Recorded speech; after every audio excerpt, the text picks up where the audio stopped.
하나님 말씀 봅니다. 하나님 말씀 열왕기상 1장 11절에서 31절까지입니다. 1장 11절에서 31절까지 본문이 길어서 14절까지만 같이 읽겠습니다. 나단이 솔로몬의 어머니 밧세바에게 말하여 이르되 핫깃의 아들 아도니아가 왕이 되었음을 듣지 못하였나이까. 우리 주 다윗은 알지 못하시나이다. 이제 내게 당신의 생명과 당신의 아들 솔로몬의 생명을 구할 계책을 말하도록 허락하소서. 당신은 다윗 왕 앞에 들어가서 아뢰기를 내 주 왕이여, 전에 왕이 여종에게 맹세하여 이르시기를 내 아들 솔로몬이 반드시 나를 이어 왕이 되어 내 왕위에 앉으리라 하지 아니하셨나이까. 그런데 아도니아가 무슨 이유로 왕이 되었나이까 하소서. 당신이 거기서 왕과 말씀하실 때에 나도 뒤이어 들어가서 당신의 말씀을 확증하리이다. 아멘.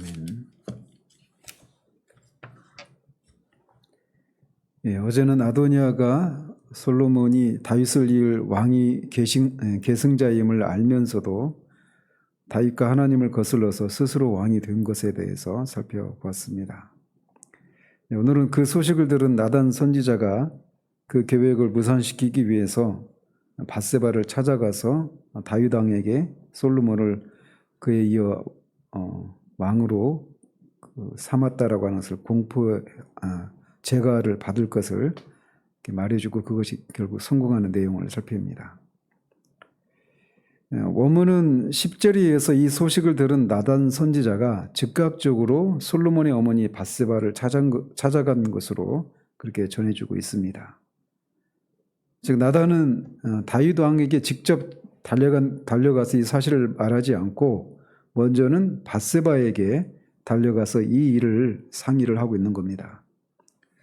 전에 밧세바를 범했을 때 그 죄를 지었을 때 다윗이 그런 죄를 지었을 때는 나단이 다윗에게 직접 이렇게 찾아가서 그 죄를 지적했었는데 이번에는 다윗을 직접 찾아가지 않고 간접적으로 먼저는 솔로몬을 찾아가서 이제 이 일을 상의를 하고 있는 겁니다. 이것은 밧세바가 이 왕위 후계자로 내정되어 있는 솔로몬의 어머니였을 뿐만 아니라 뒤에 15절에 있는 것처럼 밧세바는 다윗의 침실에 자유롭게 들어갈 수 있는 그런 왕비의 신분이었고 또 17절에 따르면 다윗으로부터 솔로몬에게 왕위를 주겠다라고 하는 그런 맹세를 직접 들은 당사자였기 때문에 이 나단 선지자가 밧세바를 먼저 찾아가는 것으로 보여집니다. 그러면서 밧세바에게 말하기를 아도니아가 왕이 된 것을 모르느냐라고 먼저 밧세바에게 묻습니다. 그러면서 밧세바 당신도 모르는 것처럼 이 일이 다윗조차도 지금 알지 못한다라고 말하고 있습니다. 아도니아가 왕이 된다는 얘기는 지금 현재 왕으로 있는 다윗이 제가를 내려야 되는 것임에도 불구하고 정작 그 왕위를 물려줄 이양해줄 다윗조차도 지금 이 사실을 모른다라고 말을 하고 있습니다. 어제도 본 것처럼 아도니아가 이 즉위식을 치른 에누로겔은 예루살렘에서 굉장히 가까운 그런 곳이었고 많은 사람들이 오가는 그런 곳이었단 말이죠. 그런데 그런 곳에서 이 행사가 치러지고 있고 이 한 나라의 왕이 바뀌는 정권이 이양되는 엄청난 그런 사건임을 감안할 때 다윗이 이 사건에 대해서 지금 모르고 있다라고 하는 것은 굉장히 의외의 그런 일이라고 할 수가 있습니다. 이것은 관료들이 솔로몬을 후계자로 내정한 다윗에게 이 아도니아가 즉위식을 한 것을 고의로 은폐했을 가능성이 농후합니다. 따라서 만약에 이렇게 즉위식이 치러지고 이 아도니아가 자신을 따르는 사람들과 예루살렘으로 입성을 하게 된다면 이건 또 이제 대혼란이 벌어지는 그런 참상이 예고된 그런 일이었단 말이죠. 그리고 이것은 하나님의 뜻에 대치되는 그런 상황이 되고 말 것입니다. 따라서 그런 사태를 막기 위해서 선지자 나단이 목숨을 걸고 즉각 나선 것입니다. 만약에 나단이 이 밧세바를 통해서 다윗에게 솔로몬을 전에 맹세한 것처럼 그렇게 왕위를 이양해 달라라고 하는 것이 제가가 떨어지지 않게 되면 이제 뭐 나단 선지자는 당연히 그런 숙청의 대상 1순위가 되겠죠. 따라서 이 나단이 이렇게 나선 것은 나단 입장에서 보면 목숨을 건 그런 일이라고 할 수가 있습니다. 우리는 그냥 이미 지나간 일들을 보니까 그냥 편안하게 볼 수 있겠지만 당시 그 상황을 고려해 보면 나단 선지자로서는 굉장히 목숨을 건 그런 위험한 그런 시도였고 굉장히 상황이 급격하게 돌아갈 수 있는 그런 상황이었던 겁니다. 그러면서 그는 자신이 밧세바와 그녀의 아들 솔로몬의 생명을 구할 계책을 말할 텐데 그것을 허락해달라고 청을 합니다. 즉 나단 선지자가 보고 있는 것처럼 아도니아가 이대로 왕이 되어버리면 이 밧세바, 나단 선지자 자신도 그렇고 밧세바와 솔로몬도 죽게 될 것이라고 하는 것을 그가 제대로 간파를 하고 이렇게 말을 하고 있는 것이죠. 따라서 이 나단은 밧세바에게 그 사실을 분명히 인지시키고 이 솔로몬 모자의 생명을 구원하기 위해서 자신이 내놓을 이 대책에 밧세바가 적극적으로 협조해 줄 것을 청하고 있는 것입니다. 그러면서 그는 이 나단 선지자가 이렇게 하고자 하고 있는 것은 그가 어떤 사적인 이익을 추구하기 위해서 이렇게 하고 있는 것은 아니었습니다. 솔로몬을 왕으로 세우는 것이 하나님의 뜻이었기 때문에 이렇게 얘기를 하고 있는 것이죠. 사실 이 본문에는 하나님이 다윗이 솔로몬에게 왕위를 이양하겠다라고 하는 이 얘기가 명시적으로 나와 있지는 않습니다. 그렇지만 13절과 또 30절에 다윗이 한 말을 보면 이 솔로몬에게 왕위를 이양하겠다라고 하는 것이 이미 전에 있었던 일이라고 하는 것을 알 수 있고 특별히 역대상 22장 9절과 10절을 보면 더 명시적으로 나와 있습니다. 어쨌든 나단은 솔로몬이 하나님께서 허락하신 이스라엘의 새로운 왕이다라고 하는 그런 신앙적인 그런 신념에서 아도니아를 지금 반대하고 그 일을 무산시키기 위해서 이렇게 목숨을 걸고 나서고 있는 겁니다. 이런 나단의 모습에서 우리가 하나님의 뜻을 분별한 사람들이 어떤 태도의 그런 삶을 살아야 되는가라고 하는 것을 여기서 볼 수가 있는 겁니다. 하나님의 뜻이기 때문에 하나님의 이 솔로몬이 당연히 아도니아 이 계획은 무산되고 솔로몬이 왕이 될 것이다 이렇게 하면서 그냥 관망하고 있거나 또는 자신이 이렇게 나섰다가 만약에 실패해서 아도니아로부터 자신이 죽을 수도 있는 그런 위험 때문에 그냥 물러서 있었다라면 아마 이 상황은 전혀 다른 상황으로 전개가 되었을 것입니다. 우리가 궁극적으로는 하나님의 뜻이 이루어지겠지만 아마 많은 어려움들을 겪고 그 일이 진행되었을 거란 말이죠. 따라서 우리가 이런 나단 선지자가 하나님의 뜻이 무엇인지를 알고 그것을 이루기 위해서 자신의 목숨을 걸고 이렇게 나서는 것 같이 우리도 하나님의 뜻을 이루어드리기 위해서 하나님의 뜻이 무엇인지 우리가 알 때 정말 이런 자세로 하나님 그 일을 성취해드리기 위해서 이렇게 나서야 된다라고 하는 그런 교훈을 받게 됩니다. 그러면서 그가 밧세바에게 내놓은 계책은 그녀가 다윗 왕에게 나가서 전에 이 다윗이 밧세바에게 했던 그 맹세를 상기시키라는 것이었습니다. 즉 다윗이 그녀에게 솔로몬이 다윗을 이어서 왕이 될 것이라고 약속했었는데 무슨 이유로 아도니아가 지금 왕이 되었느냐 이렇게 물으라고 말을 전해줍니다. 그녀가 그렇게 말을 할 때 자신도 뒤이어 들어가서 그녀가 한 말을 확증하겠다. 그러니까 먼저 가서 이렇게 말을 하라. 이것이 그의 계책이었습니다.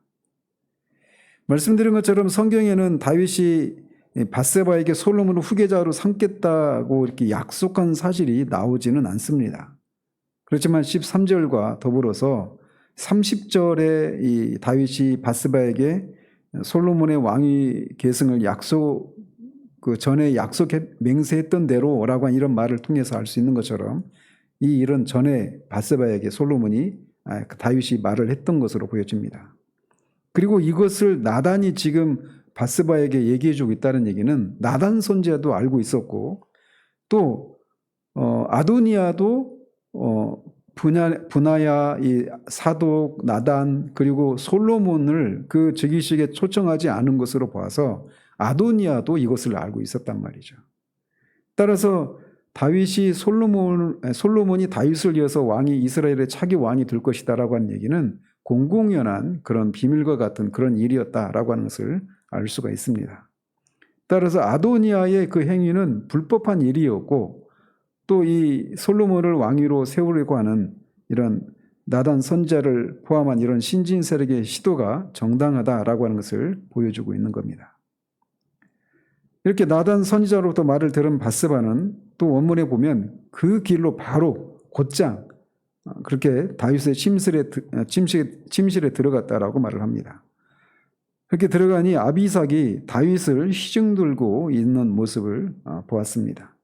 그러면서 밧세바는 다윗에게 몸을 굽혀 절하자 다윗이 무슨 일로 왔냐 이렇게 묻자 그녀는 나단이 시킨 대로 그 말을 다윗에게 전합니다.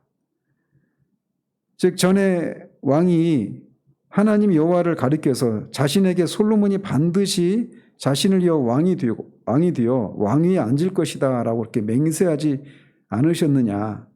그런데 아도니아가 지금 많은 재물을 잡고 제사장 아비아달과 군사령과 요압 그리고 많은 추중자들을 청해서 스스로 왕이 되었는데 왕은 아직도 이 사실을 알지 못하고 있지 않느냐라고 이 사실을 다윗에게 말을 합니다.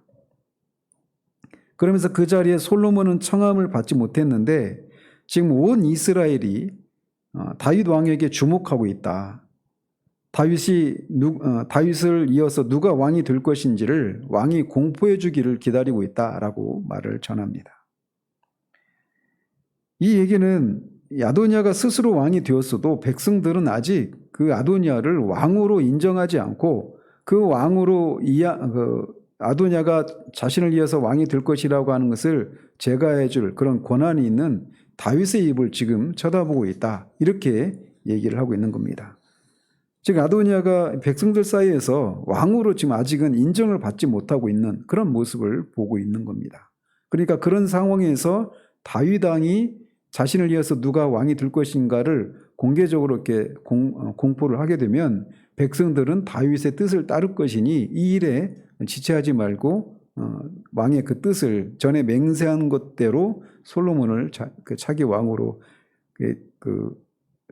세웠다라고 하는 것을 공포해 줄 것을 촉구하고 있는 겁니다.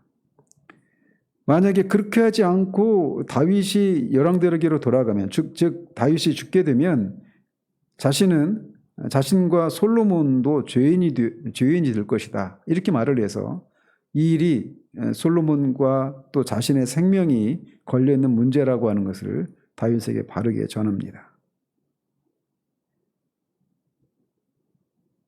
사실 이런 일들은 늘 있어 왔던 일이죠. 역사상 이 정권을 이렇게 찬탈하거나 이런 경우에는 더더욱이 자신의 정적을 죽이는 것은 늘 있어 왔던 일이기 때문에 밧세바가 이렇게 다윗에게 얘기를 하는 것이죠. 자, 그렇게 밧세바가 얘기를 하고 있을 때 이제 나단 선지자가 다윗에게 들어오는 그런 장면 그리고 그의 말한 내용들이 22절에서 27절까지 기록이 되어 있습니다. 나단 선지자도 이렇게 들어와서 다윗에게 말하기를 밧세바가 전했던 말 그대로 똑같이 전하고 있습니다. 그래서 나단은 어쨌든 그 핵심만 바로 밖에서 자기가 듣고 접한 그 소식을 핵심만 바로 전하고 있습니다. 한편 이 다윗의 입장에서 보면 나단 선지자가 그 상황에서 들어온 것은 다윗의 입장에서도 굉장히 반가운 일이었을 것입니다. 왜냐하면 앞에서도 말씀드린 것처럼 나단은 다윗이 정말 가장 강성한 때 주변의 나라를 모두 정복하고 정말 승승장구하고 있을 그때에 다윗이 저지른 그 죄를 아무도 얘기하지 않는 그 상황 가운데서 다윗에게 직접 찾아와서 그의 죄악상을 그렇게 추상같이 전달했던 그런 진실한 사람이었기 때문에 이 문제를 확정짓는 데 있어서 나단 선지자가 등장한 것은 다윗의 입장에서 볼 때도 굉장히 믿을 만한 사람이 왔기 때문에 그 문제를 쉽게 결정할 수 있었을 것입니다. 그러면서 밧세바가 전한 말에 나단이 첨가하고 있는 것이 있다라면, 밧세바는 그냥 아도니아가 솔로몬을 청하지 않았다고만 말했다라면, 나단은 이제 나단 자신과 분하야와 사독과 솔로몬을 청하지 않았다 이렇게 말을 하고 있어서 지금 이스라엘 백성이 아도니아 지지파와 솔로몬 지지파로 이렇게 나뉘어져 있는 이 상황을 더 정확하게 얘기를 하고 있는 이런 차이가 있다고 할 수 있겠습니다. 따라서 이 두 지파, 아도니아를 지지하는 파와 솔로몬을 지지하는 이 두 파로 이스라엘이 나뉘어져 있어서 어느 한쪽이 정권을 잡게 되면 다른 한쪽은 숙청의 대상이 될 것이 뻔한 그런 상황이라고 하는 것. 그렇기 때문에 이 상황을 그냥 유야무야 그냥 내버려 둘 수가 없는 어떤 결단을 내려야 될 그런 상황이라고 하는 것을 분명하게 다윗에게 전달하고 있습니다. 그래서 어제도 말씀드린 것처럼 아도니아를 지지하고 있는 사람들은 다윗의 아들들과 또 유다의 그런 유다 지파의 그런 고위 관료들, 그리고 스루야의 아들 요압, 즉 다윗의 입장에서 보면 외척이죠. 그 아도니아 입장에서 보면 그런 사람들과 같은 보수 세력으로 구성되어 있었습니다. 그래서 그에 비해서 솔로몬을 지지하는 사람들은 용병을 이끄는 분하야, 그리고 제사장 사독, 선지자 나단 등과 같은 비교적 예루살렘으로 다윗이 예루살렘에서 이스라엘 왕이 된 후에 주로 그 활동했던 신진 세력들로 이렇게 구성되어 있습니다. 따라서 이 아도니아를 지지하는 사람과 솔로몬을 지지하는 사람이 이렇게 보수적인 그런 관점을 가지고 있는 사람, 그리고 이 신진 세력으로 이렇게 이렇게 양립이 되어 있는데 어떤 사람들이 이스라엘의 그런 발전을 위해서 필요한 사람들인가라고 하는 것은 이 상황에서는 명확관하다라고 말할 수 있습니다. 어떤 면에서 그러느냐면 이스라엘은 여전히 지파주의가 여전히 강하지 않았었습니까? 그래서 유다를 중심으로 한 이 두 지파와 에브라임 지파를 중심으로 한 이스라엘의 10지파 이 사이에 지파주의가 굉장히 아주 강렬하게 작동을 하고 있는 그런 상황이 있단 말이죠. 그런 상황에서 이스라엘을 통합할 수 있는 그런 사람으로 적합한 것은 이 신진 세력들이었다라고 말할 수가 있습니다. 왜냐하면 아도니아를 지지하는 사람들은 유다 지파의 그런 호족들, 그 다음에 그의 어떤 주변에 있는 그 외척들, 이런 사람들이었기 때문에 그렇죠. 그래서 이 당시 이스라엘의 상황에서는 이 성소를 중심으로 한, 성전을 중심으로 한 이런 중앙 집권적인 이런 세력이 필요한 그런 상황이었던 것입니다. 따라서 이런 상황에서 아도니아가 아니라 솔로몬이 이스라엘의 왕이 되어야 한다라고 하는 것은 명확관화한 그런 상황이었다라고 할 수 있습니다. 더더군다나 역대상 22장 9절에 따르면 솔로몬이 다윗의 후계자라고 하는 사실이 다윗에게 이미 하나님께서 그에게 말씀해 주셨다라고 말을 하고 있습니다. 거기 보면 다윗이 성전을 지을 생각을 가지고 있었을 때 그때 이미 말씀을 해주신 것입니다. 역대상 22장 9절에 보면 이렇게 되어 있습니다. 보라, 한 아들이 내게서 나리니 그는 온순한 사람이라. 내가 그로 주변 모든 대적에게서 평온을 얻게 하리라. 그의 이름을 솔로몬이라 하리니 이는 내가 그의 성전의 평안과 안일함을 이스라엘에게 줄 것임이라. 이렇게 말씀하고 있었습니다.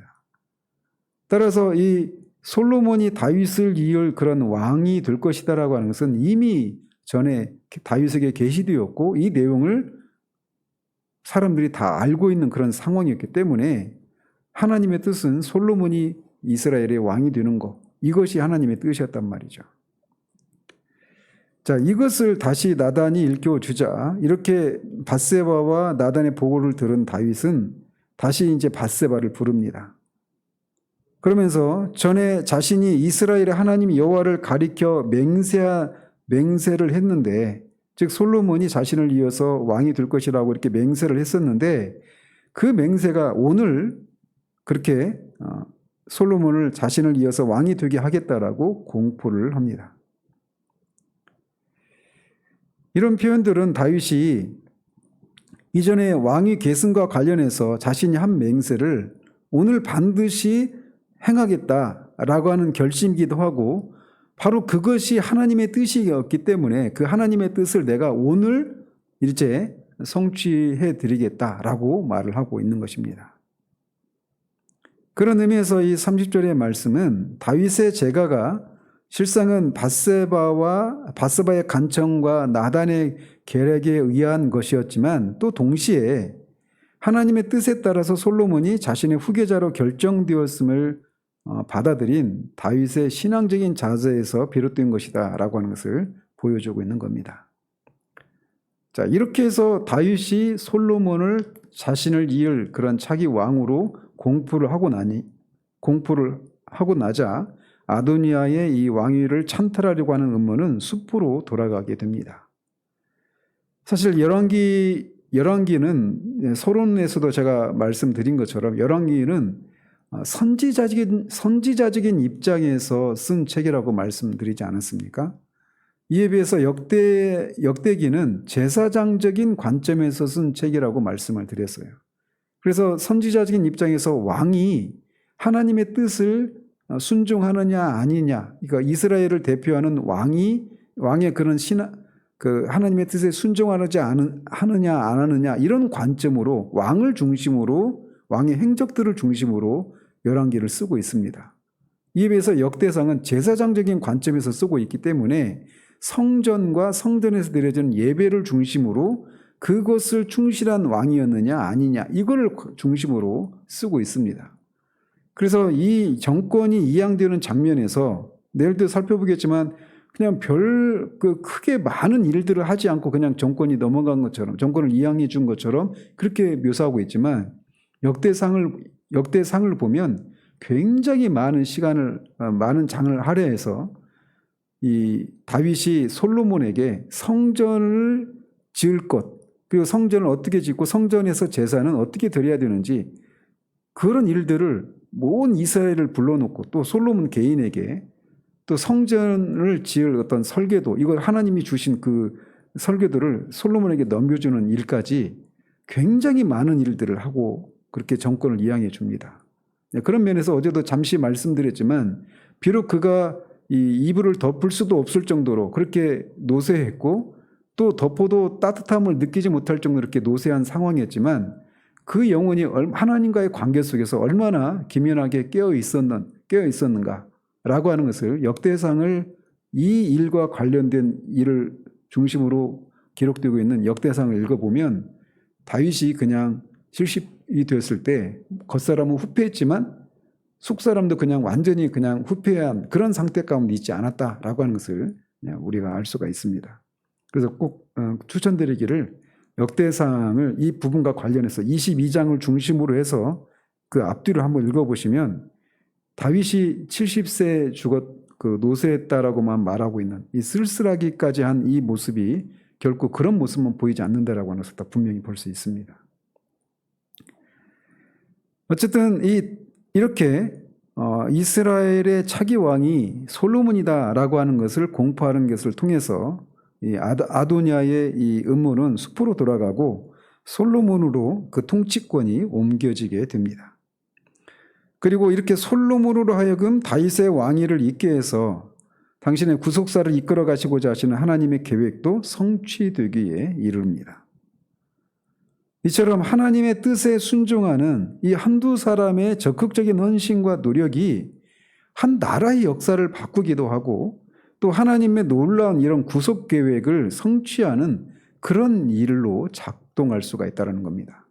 그러면서 지지난주 오후 예배 때 말씀드린 것처럼 우리가 하나님 나라를 이미 들어온 하나님 나라를 우리가 완성하는 이 하나님 나라를 확장해 가는 이 일에 하나님이 우리를 부르신 그 자리에서 그 부르심의 자리에서 우리가 하나님이 주시는 능력으로 그 우리만이 감당할 수 있는 일들을 감당해 나가는 것은 그냥 무의미한 일이 아니다라고 하는 것을 우리가 다시금 기억할 필요가 있는 겁니다.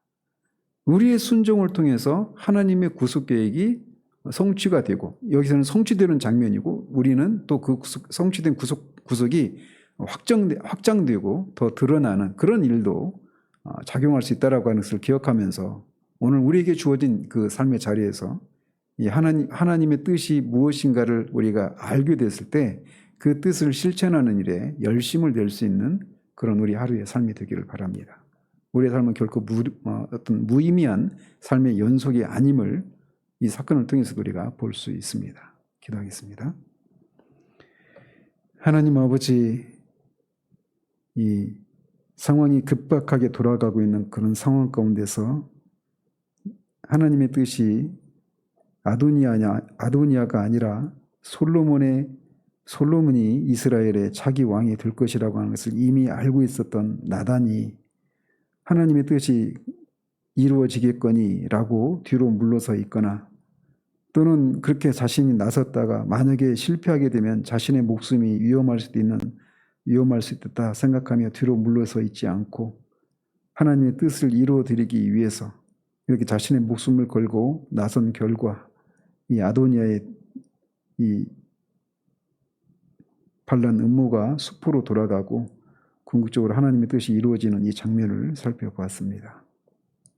이렇게 하나님의 일이 하나님이 계획하신 대로 뜻대로 반드시 성취가 되지만 그 성취의 과정 가운데서 그 하나님의 뜻을 이루어드리기 위한 한두 사람의 순종을 통해서 그런 일이 이루어진다라고 하는 것을 기억하며 오늘 또 우리에게 주어진 이 삶의 자리 가운데서 하나님의 뜻을 이루어드리기 위해서 우리가 순종하는 그 삶이 결코 무의미한 그런 삶이 아님을 알고 우리 삶의 자리에서 충성할 수 있는 우리들 될 수 있도록 도우시기를 원합니다. 예수 그리스도 이름으로 기도합니다.